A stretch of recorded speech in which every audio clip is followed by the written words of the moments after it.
नमस्कार। एक बार री बात है कि मैं एक बार बॉम्बे जવાનો विचार करियो। जब मारा दोस्ते कियो कि भाई तू यूं कर, रेलगाड़ी से तू बॉम्बे चलो जा। तो मैं गांव से बस पकड़ और रेलवे स्टेशन आयो। और रेलवे स्टेशन आए, टिकट ले ने प्लेटफॉर्म ऊपर गयो।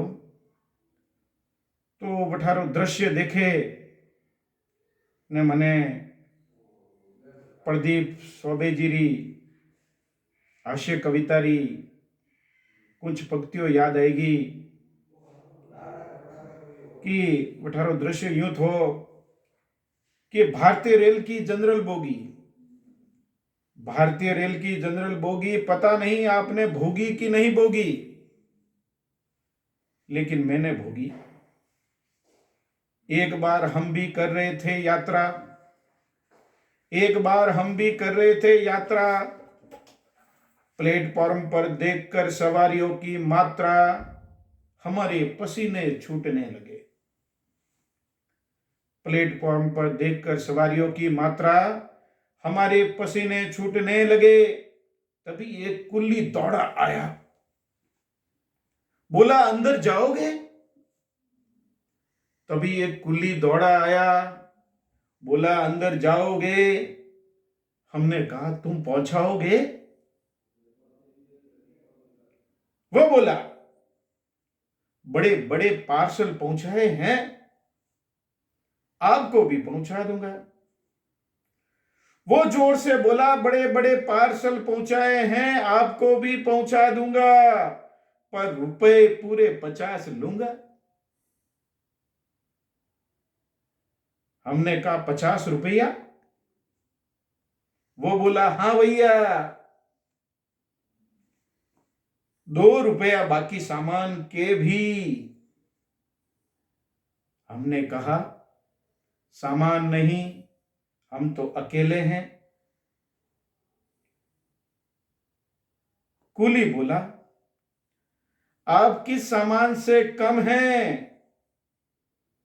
आप भीड़ देख रहे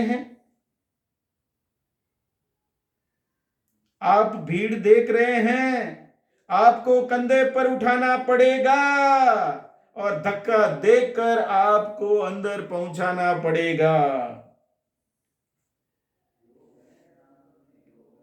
आपको कंधे पर उठाना पड़ेगा और धक्का देकर अंदर पहुंचाना पड़ेगा।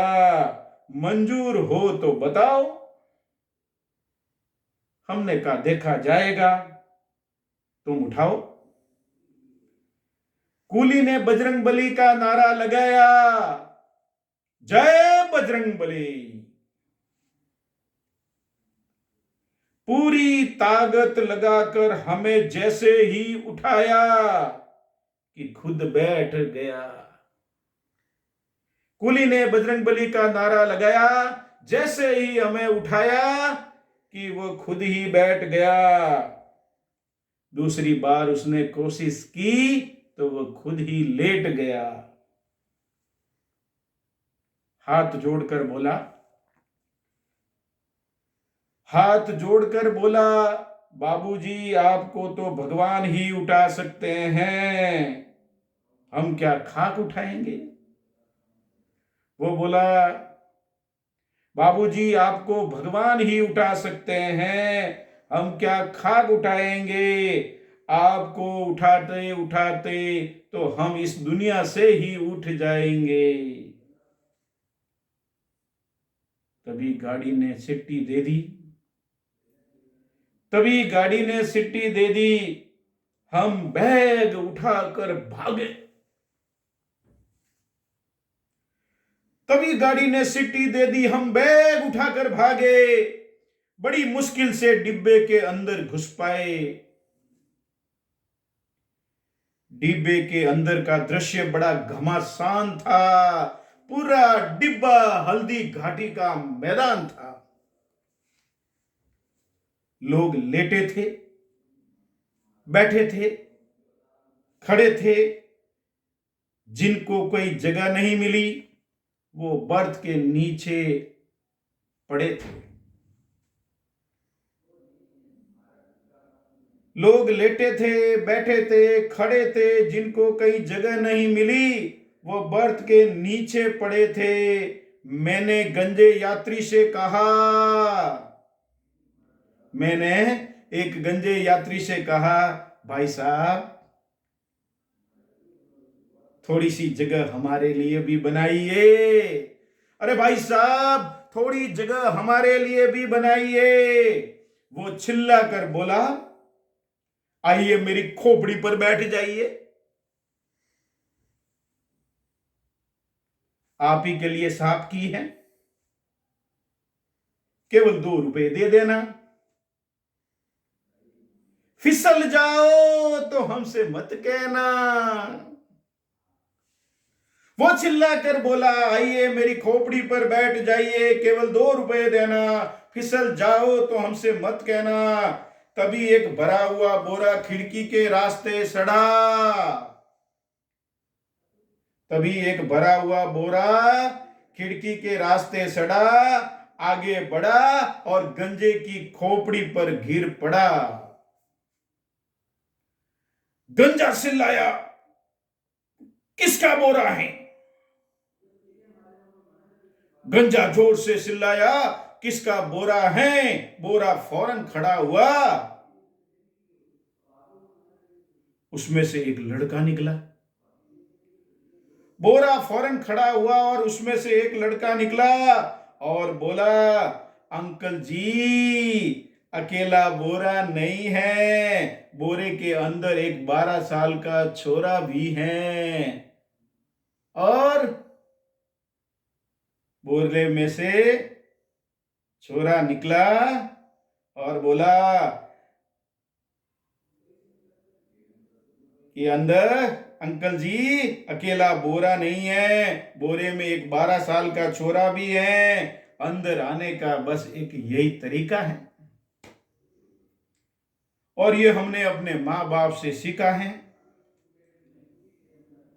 अंकल जी आप तो एक बोरे से ही घबरा रहे हैं, जरा ठहर जाओ, गद्दे में लिपट कर हमारे बाप जी अंदर आ रहे हैं। अंकल जी आप तो एक बोरे से ही घबरा रहे हो, जरा ठहरो, गद्दे में लिपट कर हमारे बाप जी अंदर आ रहे हैं, उनको आप कैसे समझाएंगे? हम तो खड़े भी हैं, वो तो आपकी गोदी में ही लेट जाएंगे। एक सज्जन फर्श पर बैठे हुए थे, आंखें मूंदे। एक सज्जन फर्श पर बैठे हुए थे, आंखें मूंदे। उनके सिर पर गिरी अचानक गर्मा गर्म पानी की बूंदे। एक सज्जन फर्श पर बैठे हुए थे, आंखें मूंदे। उनके सिर पर गिरी अचानक गर्मा गर्म पानी की बूंदे और वो जोर से बोले, कौन है? कौन है? गर्मा गर्म पानी की बूंदे गिराकर मौन है। अरे कौन है? कौन है? गर्मा गर्म पानी की बूंदे गिराकर मौन है। दिखता नहीं, नीचे तुम्हारा बाप बैठा है। ऊपर से आवाज आई, ऊपर से आवाज आई, क्षमा करना बड़े भाई, पानी नहीं, गोद में हमारा 6 महीने का बच्चा लेटा है,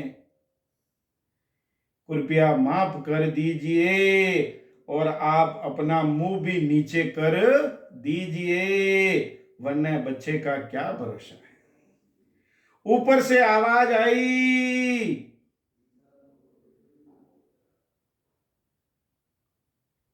पानी नहीं, गोद में हमारा 6 महीने का बच्चा लेटा है, कृपया माफ कर दीजिए और आप अपना मुंह भी नीचा कर लीजिए, वरना बच्चे का क्या भरोसा है।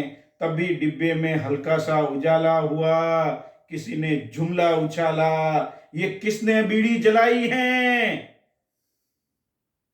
दूसरा बोला, बीड़ी नहीं है, स्वागत करो, डिब्बे में पहली बार बिजली आई है। अरे दूसरा बोला, ये किसी ने बीड़ी नहीं जलाई है, स्वागत करो, ये डिब्बे में पहली बार बिजली आई है। एक बोला, पंखे कहां हैं? दूसरा बोला, पंखे पर क्या आपको आपत्ति है? पता नहीं, रेल हमारी राष्ट्रीय संपत्ति है,